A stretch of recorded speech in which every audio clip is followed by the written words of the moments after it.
자, 이 영상을 시청하시는 분들께서 결국 가장 궁금하신 점은 형량이 얼마나 나올 것인가, 그리고 추징금이 얼마나 될 것인가. 해당 혐의로 수사를 받게 되는 경우 압수수색 및 추징금 등 다양한 쟁점에 대한 해결책을 준비하셔야 되고, 저희 포유는 여러분이 원하시는 것이 무엇인지 정확하게 알고 있습니다. 여러분의 상황에 맞춰서 여러분의 니즈에 맞는 방어 전략을 제시할 것이고요.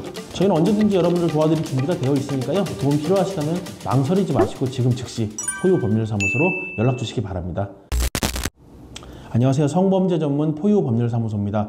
오늘은 오피스텔이나 안마방 등 성매매 업소를 운영하다가 단속에 적발됐을 때 방어법에 대한 설명을 좀 드려보겠습니다. 우선 업소를 운영하다가 적발되실 경우에 성매매, 알선 등 행위의 처벌에 관한 법률에 의해서 처벌을 받게 되고요. 운영 과정에서 보통 대포폰이나 대포통장 쓰는 경우도 많다 보니까 전기통신사업법 위반이나 전자금융거래법 위반죄가 적용되기도 하고, 외국인을 고용했다 이런 경우에는 출입국관리법 위반, 그리고 안마사 자격이 없는 자들을 고용해서 안마방을 운영했으면 의료법 위반, 이런 것까지 적용이 될 수가 있습니다. 그렇다 보니까 잘 아시다시피 법률상 정해진 형량이 꽤 무겁습니다. 성매매, 알선 등 행위의 처벌에 관한 법률 제19조 벌칙 조항에 따르면요, 성매매를 알선하고 그 대가를 지급받은 사람은 7년 이하의 징역 또는 7천만 원 이하의 벌금에 처해지게 된다, 이렇게 나와 있습니다. 자, 근데 과연 형량이 이렇게 세게 나오느냐 하면 꼭 그렇지는 않습니다. 자, 이 영상을 시청하시는 분들께서 결국 가장 궁금하신 점은 형량이 얼마나 나올 것인가, 그리고 추징금이 얼마나 될 것인가 하는 부분일 겁니다. 물론 이제 사정에 따라 다 다르긴 한데요. 실제 벌칙 조항처럼 형량이 7년씩 나오고 그러지는 않습니다. 저희 회사에서 관련 사건들 많이 처리해 왔는데요. 이번 영상을 준비하면서 저희가 저희 사례뿐만이 아니라 최근 한 2, 3개월 이내에 나온 관련 판례들을 모두 분석을 쭉 해봤거든요. 실제로 형량은 어떻게 나오는지, 추징금은 얼마나 나오는지 이런 부분들에 대해서 자세하게 설명을 드리고, 오늘 방어 전략에 대해서도 한번 설명을 좀 드려볼게요. 우리 대법원에서 형사처벌에 관해서 양형 기준을 매년 발표하는데요. 성매매 알선을 하면서 대가를 지급받은 자들에 대해서는 기본 형량을 6개월에서 한 1년 4개월 정도로 정해놓고 있고요. 감경 요소나 가중 요소에 따라서 형량을 달리한다라고 되어 있습니다. 그렇다 보니까 특별한 사정이 없는 한 초범의 경우 대부분 벌금형이나 집행유예로 끝나는 경우가 많습니다. 최근 판례들에서도 대부분 벌금이나 집행유예가 나왔거든요. 대표적인 사례 몇 가지만 조금 나열을 해보면요. 약 석 달 동안 업소를 운영했던 사건에서 추징금 없이 벌금 1,000만 원이 선고된 사례가 있었고요. 그리고 인터넷에 광고를 하면서 약 2년간 베트남 국적의 여성들을 고용해서 업소를 운영한 사건에서는 징역 8월에 집행유예 2년, 그리고 7천만 원의 추징금이 선고됐습니다. 어떤 경우에는 이제 오피스텔 2개 호실을 임차를 해서 약 한 3개월 정도 업소를 운영했던 사건이 있었거든요. 여기서는 이제 징역 1년에 벌금 500만 원, 그리고 이제 2년의 집행유예, 그리고 260만 원의 추징금이 선고되기도 했습니다. 그리고 약 1년 정도 안마시술소를 운영하면서 성매매를 알선했던 사건에서는 징역 6개월에 집행유예 1년, 그리고 2,100만 원의 추징금이 선고됐습니다. 그럼 실형이 나온 경우는 아예 없느냐 하면은 꼭 그렇지는 않고요. 실형이 6개월 정도 나온 경우가 있었는데, 이분 같은 경우는 전과가 근데 있었어요. 동정전과가 있었고, 업체 규모도 꽤 큰 편이었고, 운영기간도 약 한 3년 정도로 짧지가 않았습니다. 추징금만 해도 5억이 넘게 나왔었으니까요.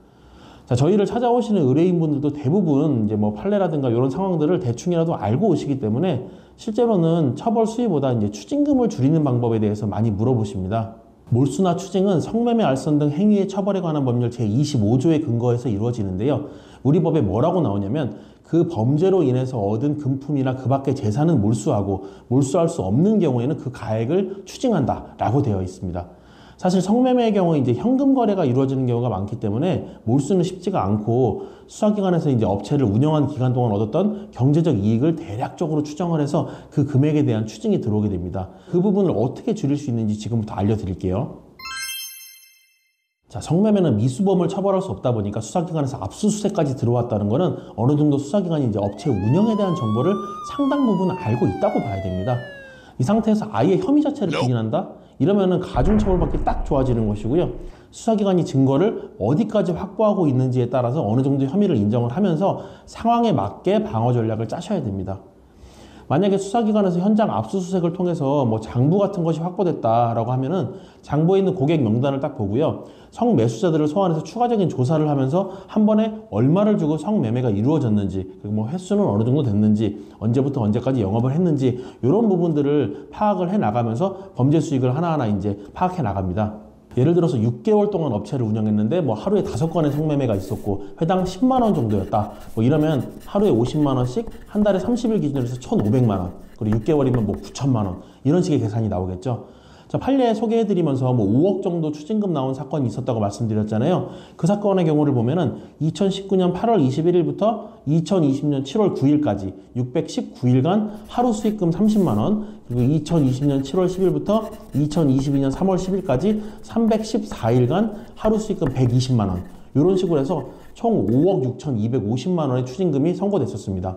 자, 계산 방식이 이렇게 나왔으니까 어떻게 추징금을 줄일 수 있을지도 딱 계산이 나오시죠. 자, 우선 범죄 수익을 줄여야 되는데 그러려면 영업기간을 줄이든가 아니면 회당 금액을 줄이든가 아니면 하루당 성매매 건수를 줄이든가 뭐 이렇게 해야겠죠. 자, 이 부분에서 수사기관이 확보한 자료가 어디까지인가 파악하는 것이 굉장히 중요합니다. 아까 말씀드렸듯이 혐의는 인정하되 적극적인 부인 진술을 통해서 금액을 줄여 나가야 될 겁니다. 성매매 여성이나 뭐 성매수자들을 조사해보면 해당 금액은 뭐 너무 뻔하게 드러나는 부분이기 때문에 그걸 주장할 수는 없을 것이고요. 장부나 통장상에 드러난 영업기간을 토대로 기간을 줄여나가는 방법이 가장 합리적일 것입니다. 자, 이렇게 범죄 수익 자체를 일단 줄이면 그 줄어든 범죄 수익 중 업주 측에 귀속된 범죄 수익을 또 한 번 줄일 수가 있게 되는데요. 보통 10만 원 정도를 받았다 그러면 또 그 중에 상당 부분이 성매매 여성에게 지급이 되거든요. 그 부분을 통해서 업주 측에 귀속된 수익이 많지 않았다 이런 점을 주장하면 또 추징금을 대폭 줄일 수 있게 됩니다. 변호사 선임 여부에 대해서도 궁금해 하실 거예요. 앞서 말씀드렸듯이 뭐 형량도 낮게 나올 수가 있고 추징금이 중요하다고 했는데 그럼에도 불구하고 변호사의 도움이 필요한 순간들이 있는데요. 오늘 영상에 설명드렸듯이 뭐 장부와 같은 증거 확보가 수사 단계에서 중요하다 보니까 일단 성매매 업체 단속이 들어왔다. 그러면 대부분 구속 상태에서 수사를 받게 됩니다. 그래서 이때 구속 적부심이나 뭐 보석 절차를 통해서 불구속 상태에서 수사를 받을 수 있도록 하는 부분에서 변호사의 조력이 필요할 것이고요. 그리고 초범의 경우는 뭐 벌금형이나 집행유예가 나오기도 하지만 재범의 경우는 이제 실형이 선고되는 사례가 많습니다. 그렇기 때문에 이제 변호사의 역량에 따라서 형량이 상당 부분 달라질 수 있는 여지가 있어요.